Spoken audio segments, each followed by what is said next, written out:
안녕하십니까, 우짜입니다. 2016년 1월 28일 아침까지 확인한 세상 돌아가는 얘기입니다. 그럼 뉴스 보시죠. 트럼프 한국 관세 인상 질문에 한국과 함께 해결책 마련할 것이다. 관세 인상 발표 하루 만에 협상 모드 인상철의 여지 남긴 듯. 이거는 지켜보면 되고요. 이거 많이 추운 모이네. 입김이 벌벌 나오네. 네, 이래 뭐 얘기하는데 우짜가 트럼프 이 관세 플레이북에 대해서 관세 이 전략이라 해야 되나? 하여튼 플레이북에 대해서 우짜가 조금 해가지고 말씀드리겠습니다. 먼저 해가지고 이거 아 트럼프 해가지고 트루스 소셜 해가지고 올리는 거 이거 해놓고요.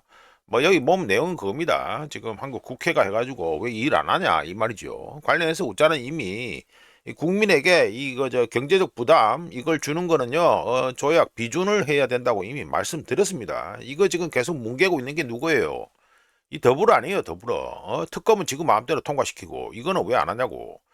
비준을 해야 될 거네, 비준을. 지가 왜 이거 안 합니까? 지금 책임지기 싫으니까, 욕먹기 싫으니까 이 짓 안 하는 거예요. 이걸 안 하는 거예요. 그리고 또 하나 숨은 이유는 또 하나 있죠.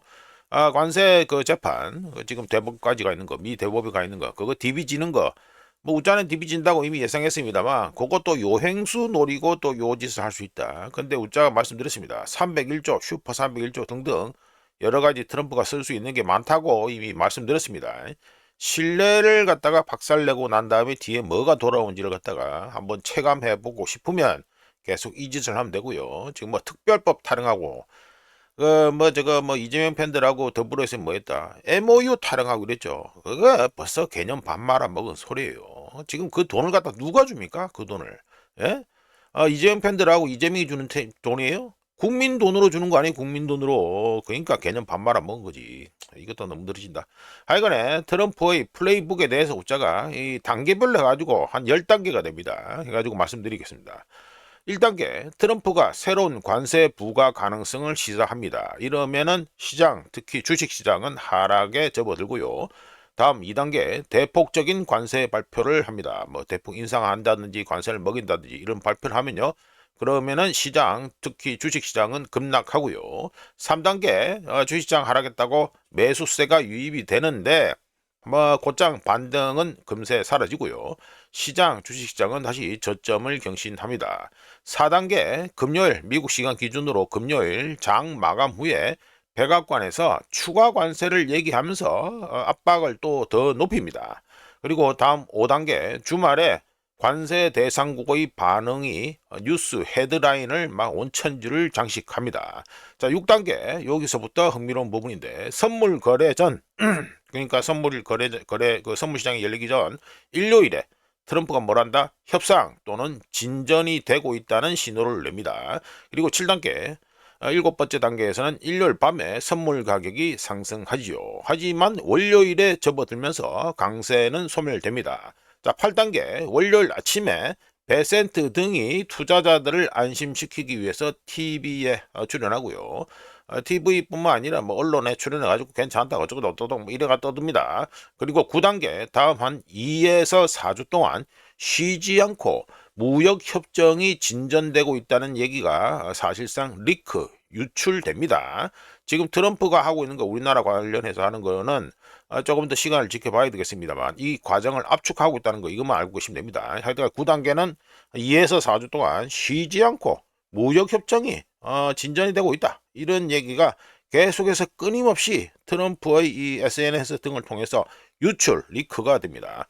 그리고 10단계, 10단계 그리고 협정을 발표하고요. 그러면 어떻게 됩니까? 주가 급등하고 올타임 하이 경신합니다. 이 전체 사이클 1단계에서 10단계, 10단계까지 되는 이 사이클 전체를 끝난 후에 다음에 또 이 그 플레이북이 어떻게 돌아간다? 똑같은 사이클로 1단계부터 10단계를 갖다가 반복하게 됩니다. 이게 지금까지 이미 패턴이 다 뽀록이 나 있는 트럼프의 관세 플레이북이 된다. 이렇게 말씀드리죠. 자, 넘어가고요. 네. 미국 부통령 벤스죠, 벤스. 미국 민석이한테 쿠팡 등 미기업 불이익 조치 말아라. 그렇죠. 미리 언지를 줬네. 벤스가 인지를 줬네.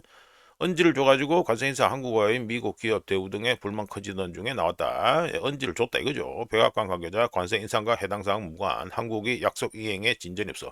이것도 맞는 소리고요. 지금 뭉개고 있었습니다. 우리가 말씀드렸죠. 책임지기 싫어서 나중에 지가 책임지기 싫어서 계속해서 뭉개고 있는 분위기다.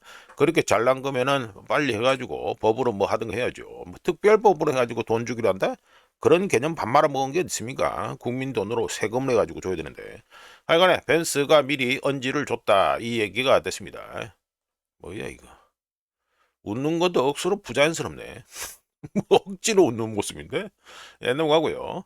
북한 어제 대구경 방사포 시험 사격 정은이는 공격력 극대화. 야, 우짜가 어제 해가지고 에치스9 한번 관심 있으면 한번 보시라 말씀드렸는데 이 대구경 방사포면은 어디 두고 쏘는 겁니까 이게? 예? 어디 쏩니까? 미국이 쏘는 겁니까? 예? 일본이 쏘는 겁니까? 우리나라를 갖다가 타겟으로 하는 뭐 물건입니다. 이 물건이 뭐 에치스9 얘기하고 그러니까 웃자 보고 또 미친놈이라 할 것 같은데 세상이 돌아가는 거와 역사에 관심 있는 사람은요 이런 하나하나의 이벤트에 대해서 결코 허투루 보지 않습니다. 자 넘어가고요. 네, 이명박부터 윤석열이까지 신천지 국민의힘 20년 공생관계 의혹. 이제 통일교는 싹 빠지고 이제 신천지로 몰아가네. 이발금 기자, 통일교 얘기도 좀 해라. 통일교. 신천지 2002년부터 청년 발판 정치권의 손길, 2007년엔 대선 후보 경선 개입 의혹. 코로나 계기 영향력 확대, 윤석열이 출마 전환점, 압수수색 막은 은혜 갑자, 입당 논란까지. 뭐 이거야 어차피 홍준표도 얘기했기 때문에 다 아는 얘기고 업계에서는 이미 다 알고 있던 얘기고요. 특히 이거 이 인간 이거 윤석열이 이거 나왔을 때 제대로 해가지고 장난을 쳤다는 거 그거는 뭐 다 아는 사실 아닙니까? 까놓고 해가지고 우짜도 벌써 몇 차례 말씀드렸고 하여간 핵심 뭡니까? 통일교는 묻고 통일교 지금 보이지도 않고 신천지 가지고 계속 떠들고 쳐다봤었다. 이 밝음이 신천지하고 비례해서 해가지고 통일교 얘기도 좀 해라. 짜증나네. 네, 넘어가고요. 중국 서해 구조물 이동으로 한중 관계 훈풍. 훈풍? 정상회담 가시적성가. 예? 무단 설치한 관리시설 BMZ 밖으로 이 대통령 예고 20일 만에 실행. 예, 의미 있는 진전 한중 관계 발전에 도움된다. 남은 양식 시설 두고 철수는 과제. 중국 애들을 알로 보내. 중국 애들을 절로 보내요. 이거 싹 치워놓고 나머지는 또 남겨놓고 원래 이래 하는 겁니다. 중국이 뭐 월남 핫바지로 생각하는 모양인데 아니라니까. 지금 이거 남중국해에서 원래 다 하던 거예요. 그런데 무슨 뭐 한중 관계 어쩌고 저쩌고 에이. 하여튼 남은 거 다 철수하면은 나중에 남은 거 다 치우면은 우짜가 그때 가지고 실제로 해가지고 진짜 성과를 올렸다라고 우짜가 칭찬해 줍니다. 뭐 지금 이 꼴랑 이거 가지고 넘어가고요. 네, 금덩이 보시죠. 금덩이가 어제 24시간 해가지고 3.29% 많이 올랐죠. 이거 왜 많이 올랐습니까? 달러가 많이 떨어져서 그렇습니다. 달러가 지금 현재 이 금덩이 은덩이 올라가는 거에 직접적 요인은 우짜가 어제 말씀드렸다시피 어제 우짜가 뭐 좀 여러 가지 원자재 체크한다고 말씀드렸는데 이거 올라가는 거예요. 지금 볼린저 밴드 밖으로 나가버렸는데 달러 인덱스, 달러 값어치가 떨어지기 때문에 그래 가지고 이렇게 많이 오르는 겁니다. 지금 가장 큰 이 원동력은 달러 인덱스다 이렇게 보시면 되고요. 하여간에 24시간 동안 3.29% 상승해서 1온스에 5,176.21달러가 됩니다. 볼린저 밴드 밖으로 나갔죠. 자 그리고 은덩이 보시죠. 아이구야 은덩이는 뭐 8.32% 폭등했습니다. 전날 튀어나갔던 거 볼린저 밴드로 밖으로 튀어나갔던 걸 갖다가 안으로 해가지고 수렴을 했는데 바로 다음날 또 볼린저 밴드 밖으로 튀어나가 버렸다. 자 1온스에 112.54달러가 됐습니다. 잘 올라가죠. 예, 이게 전부 다 달러 인덱스가 지금 현재 떨어지기 때문이다. 예, 관련해서 우짜가 해가지고 또 달러 인덱스 해가지고 2011년부터 꺼지는 트렌드 라인 얘기를 하면서 이런저런 얘기를 했습니다. 자, 달러 인덱스 보시죠. 달러 인덱스 어제 아이고 많이 떨어졌습니다. 마이너스 1.29% 해가지고 95.785 많이 떨어지죠? 예, 많이 떨어집니다. 관련해서 어제 우짜가 FOMC 금리 결정 미팅 보고 난 후에 달러를 갖다가 어떻게 될는지 한번 보면 되겠다 해가지고 말씀드렸는데 일단은 지금 트럼프가 나와서 뭐랬습니까? 달러 인덱스 떨어지는 거에 대해서 어떻게 생각하냐 물어보니까 기자들이 좋은 거다. 아주 좋다. 뭐 이렇게 얘기했죠. 트럼프가. 예? 트럼프가 달러 가치 떨어진 거에 대해서 아 훌륭하다라고 얘기했죠. 예, 그러니까 이렇게 더 떨어지는 겁니다. 볼린저 밴드 밖으로 아예 막 사정없이 떨어지죠. 관련해서 우짜가 어제 뉴스 다른 때도 아니고 바로 어제 뉴스 모음에서 2011년부터 그어지는 상승 채널 하단을 갖다가 깨고 내려가려고 한다. 그러면서 97.4 얘기다 하고 뭐 이번 주 들어가서 계속 얘기하고 지난주에도 얘기했습니다. 그런데 우짜가 어제 말씀드렸죠. 1차 주요 지지선은 85다. 아직까지는 뭐 여유가 좀 있습니다. 95.79니까. 1차 주요 지지선은 85, 2차 주요 지지선은 75라고 우짜가 일단 어제 가지고 예상해서 말씀드렸고요. RSI 값은 어이구야 뭐 바닥 뚫고 완전 시야까지 내려가네. 그러니까 이래 예상해서 말씀드렸고 달러 가치가 떨어지면 금덩이는 6,000달러, 1온스에 6,000달러, 은덩이는 200달러를 봐도 무방하다고 우짜가 어제 말씀드렸습니다. 이 달러 인덱스가 이렇게 계속해서 휘발이 없게 계속 떨어진다. 이러면 우짜도 뭐 달러 털어야죠. 예, 달러 털어야 됩니다. 참고로 우짜가 지금 마지막으로 달러 샀을 때 해가지고 뭐 하다가 뭐 평단가로 치면 한 1,300원 예, 되니까 뭐 우짜는 지금 털어도 뭐 그렇게 손해 보는 건 아니다. 뭐 그래 봅니다. 자 넘어가고요. 예, 여기는 원화입니다. 원화는 보시면 해가지고 지난 24시간 동안 1.13% 좋아졌어. 그러니까 달러 인덱스가 지금 어제 해가지고 1.29%가 하락했는데 우리나라는 좀 못하죠. 오히려 그 하방 경직성이 좀 강하다라고 느낌이 드는데 이번엔 또 저 달러 방어야? 하여간에 이래가지고 1.13% 좋아져서 1달러에 1431.17원이 되었습니다. 지금 간만에 1431원 됐다는 거. 그런데 이거 이재명 팬들이나 이쪽에서는 이거 가지고 해가지고 약을 팔면 안 됩니다. 이거 지금 떨어진 게 누구 때문에 떨어집니까? 미국, 특히 트럼프 때문에 이게 떨어지는 겁니다. 이재명 정권이 잘해서 떨어진다? 아니에요. 혹시나 그런 이거 약을 팔려고 생각이 들긴 들겠지만 제대로 정확하게 보면은 그런 소리는 절대로 못한다. 물론 그쪽 동네야 뭐 워낙에 뭐 무협지가 난무하기 때문에 지그들 뭐 원하는 대로 보기 때문에 그 얘기를 하겠지. 그러니까 다 이어서 해가지고 엔화 보시면 1.23% 좋아져서 요거는 뭐 얼추 비슷하죠. 예, 달러 인덱스가 1.29% 하락했으니까 얼추 뭐 받아 먹었다. 우리나라 원화가 좀 이상하게 받아먹는 거라서 그렇지. 하여간에 이래가지고 1달러에 152.279엔 됐습니다. 간만에 152엔까지 이제 보이지고 있습니다. 지금 보자. 엔화 들고 있는 분들은 간만에 아주 웃음을 짓게 되겠네요. 그런데 지금 우리나라 원화값이 되고 달러가 지금 싸지고 있으니까 뭐 또이또이라 해야 되나? 하여간 지금 남는 거는 금은 이쪽에 남고요. 지금 뭐 우짜는 요즘 세월을 뭐로 보냐면 우한폐렴 때부터 우짜가 계속 얘기했습니다만 각자 도생의 세월이라고 시기라고 봅니다.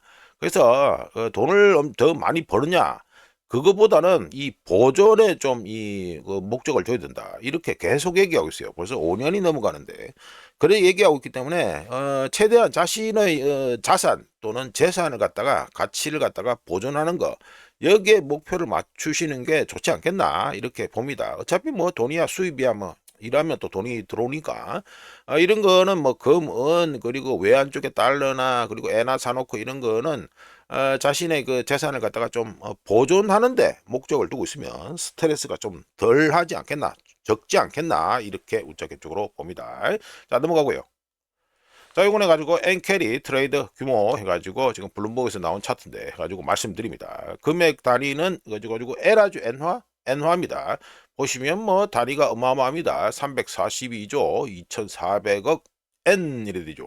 그리고 그 케이만 군도 이쪽에는 어떻게 됐습니까? 128조 4300억 N 이래 되죠. 이거 단위가 뭐 어마어마하다 진짜. 예, 이래 됩니다. 이거 데이터 소스는 일본 중앙은행이고요. 자 말씀드려 봅니다. 일본 중앙은행 데이터에 따르면 2024년 말입니다. 요거 2024년 말 2024년 말 기준 일본 투자자들이 보유한 미 국채 및 주식 여기 있죠. 제페니스 홀딩 본드 앤 스톡 돼 있죠. 국채 및 주식 일본 투자자들이 보유한 미국 국채 및 주식은 342조 2,400억 엔이라고 돼 있는데 이걸 달러로 환산하면요 2조 2,440억 달러가 됩니다. 그리고 이동이 케이맨군도 이게 됩니다. 여기가 128조 4,300억 N이죠. 요거를 엔화로 환산하면, 그러니까 엔화를 갖다가 달러로 환산하면 8,420억 달러가 됩니다. 자, 3등 프랑스가 뭐 27조 6,200억 N 이래 되는데, 이거는 또 환산하면은 1,810억 달러가 되고요. 4등이 영국인데 23조 600억 달러 N 이래 되는데, 이걸 또 달러로 환산하면은 대략 1,511억 달러가 됩니다. 뭐 뒤에는 뭐 줄줄줄 나와 있는데 뭐 패스해도 되고, 하여간에 여기 보시면 미국 그 주식이나 채권을 사고 있는 게 사가지고 들고 있는 게 무려 342조 2,400억 N, 달러로 환산하면 2조 2,440억 달러가 된다. 근데 이걸 갖다가 밑에 있는 친구들 다 때려 훔쳐봤자, 이거 2등 3등 4등 이거 다 때려 훔쳐도 잽이 안 되고요. 요 2등 3등 4등 요걸 다 합쳐봤자, 이거 이 금액을 다 합쳐도 미국에 지금 현재 일본인들이 투자한 거 대비하면은 이거 절반 정도밖에 안 됩니다. 이게 절반밖에 안 된다. 2배 정도, 2배가 넘을 것 같은데. 하여간 절반밖에 안 된다. 이렇게 보시면 되고요. 일본 투자자들이 보유한 해외 자산은, 이건 2024년 그 말 기준이잖아요. 2025년 3, 4분기 기준으로 또 업데이트해서 말씀드려 보면, 주식 및 투자 펀드의 2조 5,400억 달러고요. 그리고 채권이면 국채도 포함되는 거죠. 여기에 2조 4,100억 달러가 투자가 돼 있으면서 합쳐서 2015년 3, 4분기 기준 일본 투자자들이 보유한 해외 자산 규모는 총 4조 9,500억 달러나 됩니다. 어마어마하죠? 어마어마합니다. 그러면서 올타임 하이에 근접하고 있습니다. 다시 갱신할까 말까 이러는데, 자, 이게 뭐를 갖다가 말해줍니까? 이게 바로 엔캐리 트레이드를 얘기해 주는 겁니다. 이게 엔캐리 트레이드를 얘기해 주는 거고요. 특히 미국에 있는 이 자산, 주식이나 채권, 국채를 많이 들고 있다. 이 말은 뭐가 됩니까? 미국이 왜 일본의 엔화 환율 이거 방어를 위해서 나서는지를 알 수 있게 이거 말해주는 거다. 이게 되겠죠? 그러니까 핵심은 엔캐리 트레이드, 그리고 일본의 엔화 방어에, 환율 방어에 왜 미국이 나서는가를 갖다가 알 수 있습니다. 우리나라는 그냥 일본 찍고 가는 와중에 그냥 찍먹하는 수준이에요. 뭐 그래 대단한 것 없어요. 하여간 넘어가고요. 자, 이건 해가지고 중국의 공업이익 발표됐습니다. 뭐 전에는 뭐 산업기업 뭐 이익 이랬는데, 요즘 뭐그 중국 말 그대로 따라가지고 공업이익이라고 하더라고요. 자, 말씀드려봅니다. 중국의 공업이익은 2015년 1월부터 11월까지, 그러니까 YTD죠. Year to Date 해가지고 1월부터 11월까지 0.1이었 1%인데 1월부터 12월까지는 0.6%로 증가한 74억 위안을 기록했습니다. 국영기업들의 이익은 1월부터 11월까지 해가지고 1.6%, 요거죠. 1.6%인데 1월부터 12월까지 해가지고는 마이너스 3.9%. 이거는 그겁니다. 영업이익률 뭐 이건데, 이거 노란 건 영업이익률입니다.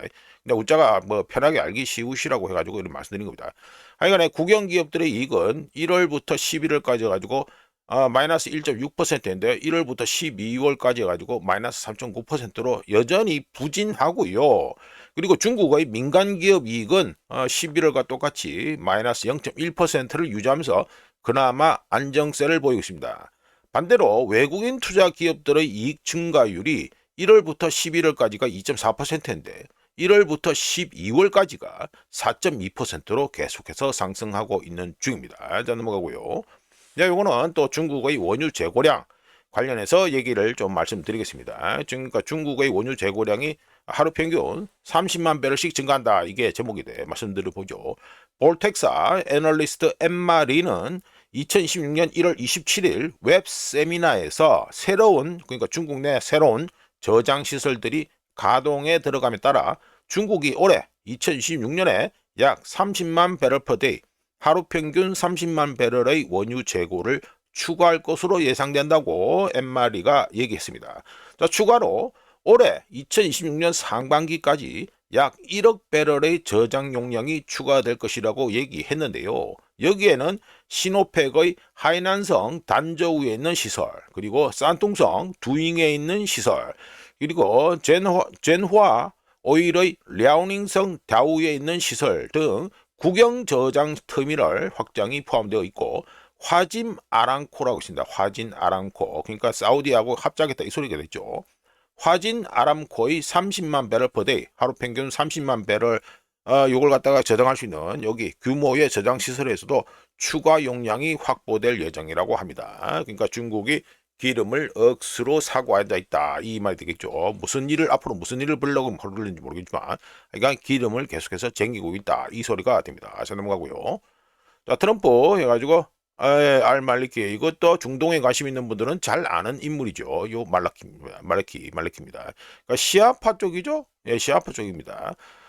요 말리키의 경우에는 저 미국이 거의 사실상 그 쫓아낸 겁니다. 예, 쫓아냈죠. 이란 영향력 때문에 쫓아낸 인물인데 중동에 관심 있는 분들은 아시겠지만 말리키가 곧 이제 복귀할 예정입니다.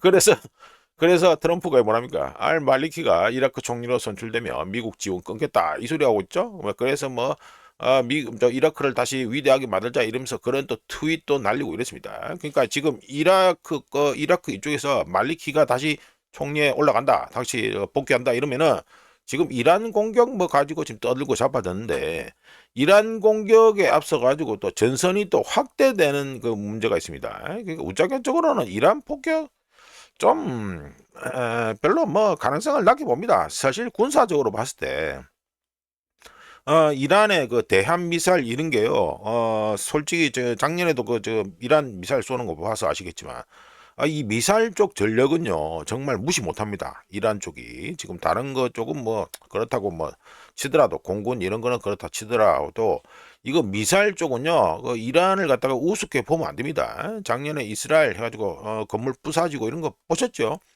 그렇기 때문에 우짜 보기에는 항공모함 전단이 갔다 하더라도 지금 이란을 갖다 폭격한다? 우짜 보기엔 좀 힘들고요. 그리고 또 경제적인 문제도 있습니다.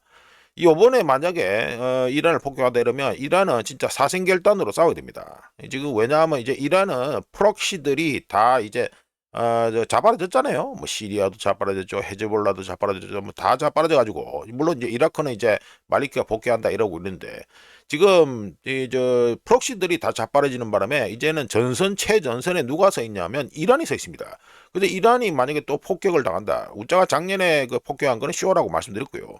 요번에 또 폭격을 당한다. 이러면 이란은 진짜 사생결단 수준으로 싸워야 됩니다. 그러면 무슨 문제가 있습니까? 호르무즈 해협 봉쇄가 뭐 하루 이틀 뭐 이런 수준이 아니라 그냥 장기간에 걸쳐서 이 호르무즈 해협 봉쇄가 일어날 가능성이 있어요. 그러면요. 유가는 정말 미친 듯이 폭등한다는 거 이것만 알고 계시면 됩니다. 그러니까 지금 트럼프가 그 짓을 하느냐 상식적으로는 우짜가 보기에는 좀 힘들지 않겠나 아무리 트럼프가 짓골린 대로 한다 하더라도 좀 그런 문제가 있습니다. 네, 하여튼 넘어가고요. 뭐 이벤트 발생하면 또 어떻게 되는지 보면 되니까. 자, 이번에 가지고 소제목으로 한파로 미국 원유 생산량 감소다 이렇게 말씀드립니다. 노스다코타 파이프라인 관리국에 따르면 2026년 1월 26일 월요일이죠. 노스다코타 원유 생산량이 8만 배럴 퍼 데이에서 11만 배럴 퍼 데이 그러니까 하루 평균 8만 배럴에서 11만 배럴이 감소하면서 전주 그러니까 지난주 1월 27일 금요일과 동일한 수준이라고 발표했습니다. 이런 가운데 영국의 TPICAP 이거 뭐 유명합니다. 관심 있는 분들한테는 아주 친숙한 회사 이름인데 하여간에 영국의 TPICAP에서 에너지 전문가로 활동하고 있는 스콧 셀턴은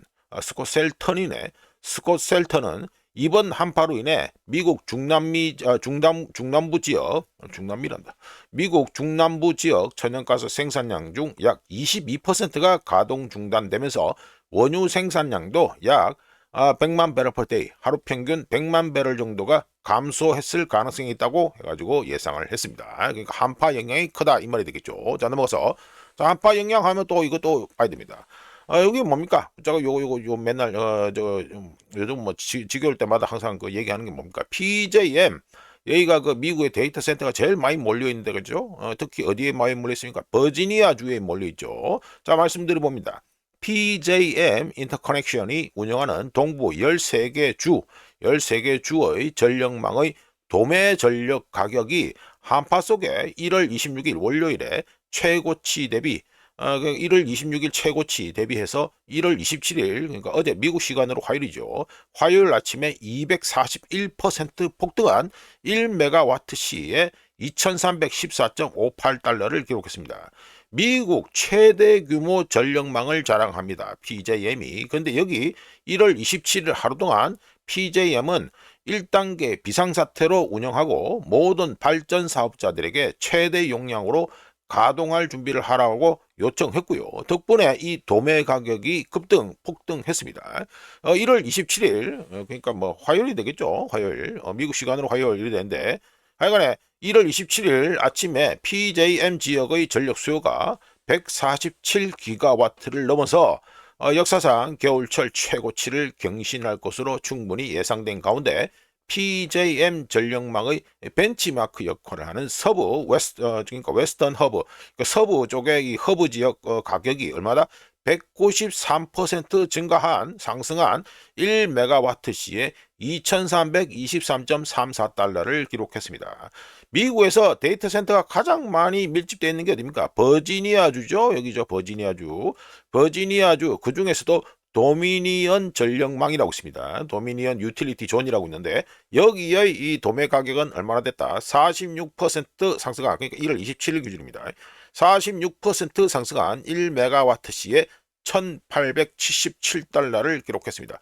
한파 때문에 전기값이 미쳐서 돌아가고 있다, 이 말이 되겠죠. 자, 넘어가고요. 저거는 댈러스 패드, 좀처럼 제가 소개하지 않는 댈러스 패드의 제조업 지수가 발표됐습니다. 그래서 좀 말씀을 드리죠. 댈러스 패드의 제조업 지수는 2025년 12월에 마이너스 11.3에서 2026년 1월에 마이너스 1.15 그런 거죠. 1.15 상승했고요. 그리고 생산 지수 프로덕션 인덱스는 11.2가 2로 급등해서 확장 영역에 들어갔고요. 신규 주문의 경우에도 18포인트 증가한 11.8. 그리고 고용, 요거죠. 오렌지색. 고용도 8.2로 상승했고요. 출하량, 요것도 12.0으로 상승하면서 2026년 올해 미국 제조업에 대한 희망을 불러일으켰다라고 말씀드릴 수 있습니다. 하지만 그렇느냐? 이것도 좀 디테일하게 봐야죠. 하면 댈러스 패드의 2026년 1월 조사의 나머지 부분, 제가 말씀드린 각종 해가지고 제조업 지수 올라갔죠. 생산 지수 올라갔죠. 신규 주문도 증가했죠. 고용도 상승했죠. 출하량도 상승했죠. 등등 좋은 얘기. 이 좋은 얘기를 빼고 나머지 부분이 부실한 주문이 감소하는 수주 잔고, 신중한 고용 채용, 그러니까 채용을 갖다가 신중하게 하고 일부 기업들의 신용 경색을 배경으로 한다라고 말할 수 있는데, 이런 가운데 자본 지출, 요거죠. 자본 지출 전망은 급격한 반등보다는 횡보 또는 하락세를 보일 가능성이 높아 보입니다. 기업들의 경우 이미 승인된 프로젝트, 특히 소프트웨어, 자동화, 유지 보수와 같이 방어적인 지출을 중심으로 당분간 지수를 높은 수준으로 유지할 수는 있죠. 하지만 이는 지난 움직임에 따른 관성에 따른 것이지 자신감을 반영하는 것은 아니라고 봅니다. 주문이 증가하는 비율이 마이너스를 기록하고 수주 잔고가 계속 감소하면 재정 규율이 강화되고 지출 결정은 확대가 아닌 연기가 되는 게 일반적인데요. 지금 현재 이 댈러스 패드 데이터를 보면 제약은 명확해서 자본 지출의 경우 자신감, 현금 흐름, 그리고 가시성이 필요한데 현재 활동은 개선된 것처럼 보이지만 깊이, 뎁스가 부족합니다. 2월과 3월에도 그러니까 댈러스 패드 데이터 기준으로 주문과 수주 잔고의 실질적인 회복이 나타나지 않는다면 이제 겨우 해가지고 포지티브 영역으로 들어간 겁니다. 겨우 포지티브 영역으로 들어갔다는 거. 실질적인 회복이 2월과 3월에도 나타나지 않다면 자본 지출 의향은 현실에 더 가까워질 가능성이 높으며, 이는 선별적인 투자, 취약 부문에 대한 투자 중단, 전반적인 투자 증가의 감소를 의미합니다. 지속적인 상승세를 이어가는 유일한 길은 뭐겠습니까? 수요, 주문 잔고, 고객 만족도가 함께 개선되는 선순환 구조가 되겠죠. 하지만 그렇지 않을 경우에는 계획은 지출보다 먼저 흐지부지 될 것이다 라고 우자견적으로 말씀을 드립니다. 자, 넘어가고요. 자, 이건 또 해가지고 이거는 뉴욕 패드에서 발표한 데이터인데, 지금 잠깐 해가지고 지금 고용 얘기 계속 하고 있으니까 우자가 또 한번 또 업데이트를 해드릴게요. 업데이트라고 보기는 재확인하는 건데, 뉴욕 패드의 설문조사에 따르면 공식 실업률이 현재 4%에 근접했음에도 불구하고 2025년 12월 요겁니다. 2025년 12월에 미국 구직자들이 3개월 안에 일자리를 찾을 수 있을 것이라고 이 예상한 거 설문조사에 응답한 비율이 얼마나 43.1%로 역대 최저를 기록했습니다. 실업률과 구직 확률 사이의 격차 갭은 미국 노동시장에서 채용 주저 그리고 기술 불일치 이거 뭐 신입 그러니까 대학 졸업자들하고 실제 현직에서 쓰는 거하고 이게 좀 차이가 좀 심하다 이 말이죠. 기술 불일치 같은 숨겨진 스트레스 요인이 커지고 있음을 의미합니다. 이러면 어떻게 됩니까? 대중의 반응은 좌절감에다가 양극화를 부각시키고 많은 사람들이 이런 괴리를 갖다가 정책 선택과 지나치게 낙관적인 경제 전망으로 돌릴 수밖에 없겠지요. 예, 요래 되게 요 문제가 있다 이게 됩니다. 일단 넘어가고요. 이거는 또 ADP 데이터 해가지고 발표됐으니까 말씀을 드리죠. 먼저 해가지고 요거는 표는 해가지고 뉴스 저 공식으로 나온 뭐 문서 이걸 갖다가 바탕으로 깔아놓고 먼저 ADP 주간 고용 변화 해가지고 먼저 숫자를 말씀드리겠습니다. 전주 8천에서 이번 주 해가지고 7,750으로 살짝 감소했습니다. 이어서 우짜가 ADP에서 발표하는 이 고용 리포터, 이 정식 리포터를 보면서 우짜가 좀 말씀드리면 ADP, 그러니까 지금 뭐 ADP에서는 이거 보면은 적어놨다시피 뭐 1월달에 1월달 해가지고 저 2025년 12월 달에 해가지고 4만 1,000개의 일자리가 증가했다, 추가되었다 이렇게 하면서 아주 저 좋다 이런 식으로 얘기하고 있죠. 예, 이렇게 얘기하고 있습니다. 예, 즉 ADP는 2025년 12월에 민간 부분에서 4만 1,000개의 일자리가 증가했다면서 경기 회복세로 그 해석을 했어요. 하지만 자세히 보면 좀 얘기가 다를 수밖에 없습니다. 순 증가분의 거의 대부분이 교육 및 보건 서비스 여기서 나왔습니다. 어디면 여기 에듀케이션 헬스 서비스 해가지고 39,000개 이게죠. 그리고 그 다음에 또 어디서 나왔다? 레저 및 숙박 해서 24,000개 여기죠. 레저 호스피탈리티 해가지고 있죠. 요거 24,000개.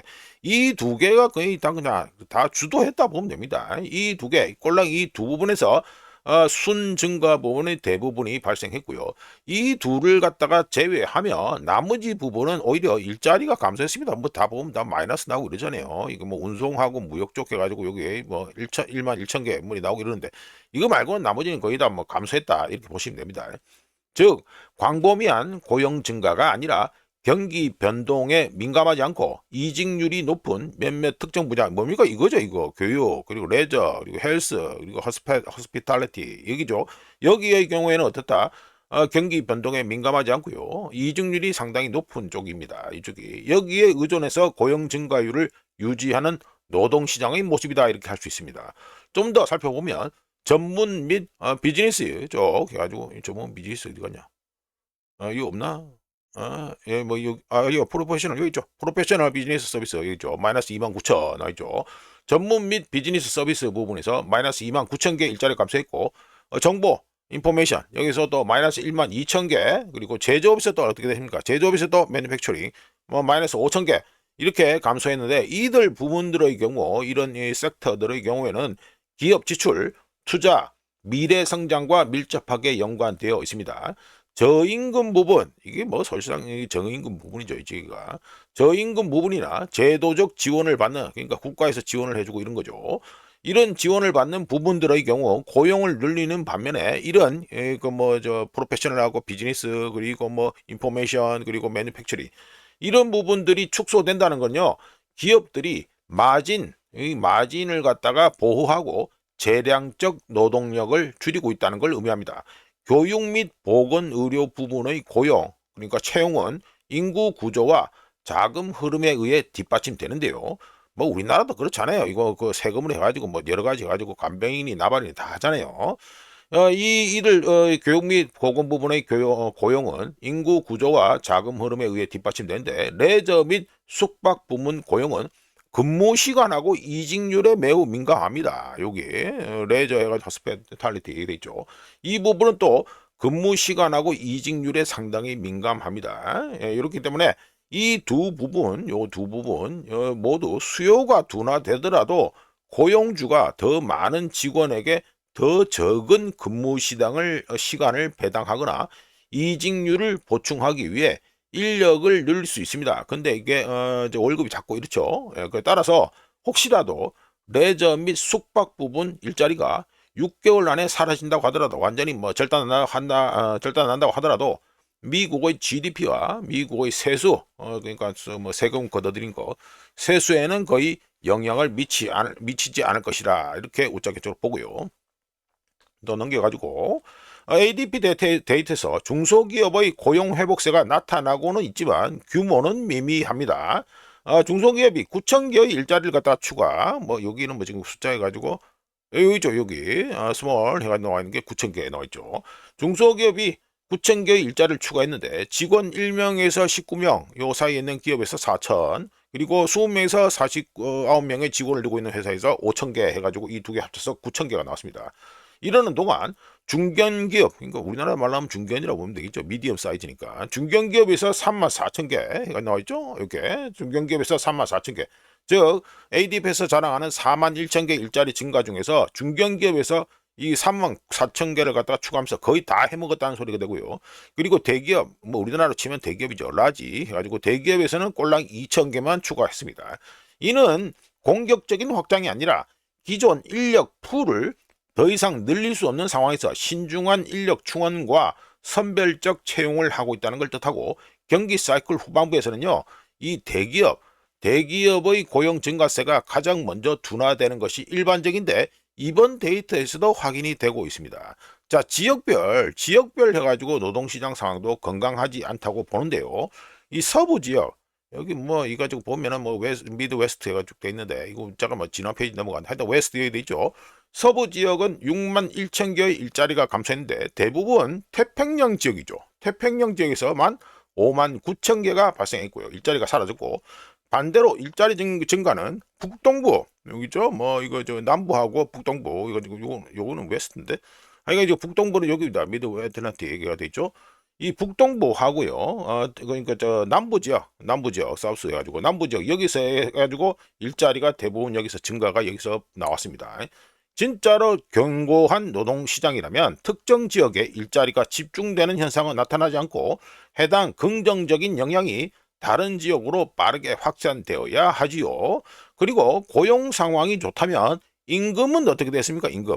임금은 전반적으로 상승세를 보이는 게 일반적인데 그렇지 않습니다. 기존 직장 유지자들의 기존 직장을 갖다 계속 다니는 사람들의 임금 상승률은 4.4%, 여기죠. 4.4%로 2025년 11월과 변동이 없었고요. 이직자들, 여기죠. 잡 체인저. 이직자들의 임금 상승률은 6.6%로 상승했지만 이는 특정 집단만 대상으로 한 것으로 경기 사이클 후반에 나타나는 변동성일 가능성이 큽니다. 고용 가능성이 가장 높은 이 근로자들만 이직하는 것으로 보이는데, 더 중요한 것은 직원수 1명, 직원수 1명에서 19명 사이 이 소기업의 임금 상승률이 꼴랑 2.3%에 불과하면서 실질적으로는 인플레이션보다 낮죠. 그러니까 실질적으로는 임금 상승률이 마이너스를 기록하고 있다는 소리가 되죠. 즉 건강하고 견고한 노동시장의 모습이 아니라 기업의 수익성 악화로 인해 인건비 압박이 고용 결정에 반영되고 있다고 말할 수 있습니다. 자, 결론을 내려보면 기업들은 해고를 하지 않을 정도로만 채용하고 있으며 수요가 불확실한 분야에서는 노출, 익스포저를 줄이고 있습니다. 직원 수를 유지하면서 근무 시간, 생산성, 투자 등이 조용히 줄어들고 있는데, 이거 전형적인 경기 사이클 후반에 목격되는 비헤이비어, 행태, 행동 이런 거라고 말할 수 있죠. 레저 및 숙박 부분 고용이 둔화되고 교육 및 의료 부문 고용이 감소하거나 소기업들이 인력 충원을 아예 중단할 때 ADP가 자랑한 41,000명, 요거 자랑한 41,000명, 이 숫자 자체는요 급 반전돼서 마이너스가 날 수 있고요. 간단하게 말씀드려서 ADP의 고용 리포트는 실제 경제 상황보다 좋게 나왔다라고 판단이 됩니다. 하지만 실제 경제 상황과 고용 데이터 간 이 격차는 오랫동안 유지되지 않는다는 거, 이거를 갖다가 역사를 통해서 알 수 있다는 거, 이거는 분명히 기억하셔야 되겠습니다. 자, 넘어가고요. 자, 이거는 컨퍼런스 보드 소비자 신뢰 데이터가 나왔으니까 또 말씀드립니다. 오늘 또 40분 넘어가겠네. 빠르게 말씀드리죠. 네, 컨퍼런스 보드 소비자 신뢰 지수가 2025년 12월에 94.2였는데 2026년 1월에 84.5로 해가지고 많이 떨어졌습니다. 많이 떨어졌죠? 많이 떨어졌는데 더 좀 심각한 게 있습니다. 이거는 또 안에 가지고 디테일하게 들어가는데 서브로 쪽으로 들어가는 건데 35세에서 54세 사이 해가지고 소비자 신뢰도가요. 여기 79.60까지 떨어지면서 2013년 11월 이후 최저를 기록했습니다. 별로 안 좋죠? 예, 별로 안 좋습니다. 예. 이렇게 해서 2026년 1월 28일 아침까지 확인한 세상 돌아간 얘기입니다. 구독, 좋아요, 그리고 회원가입 감사합니다. 내일 또 찾아뵙겠습니다.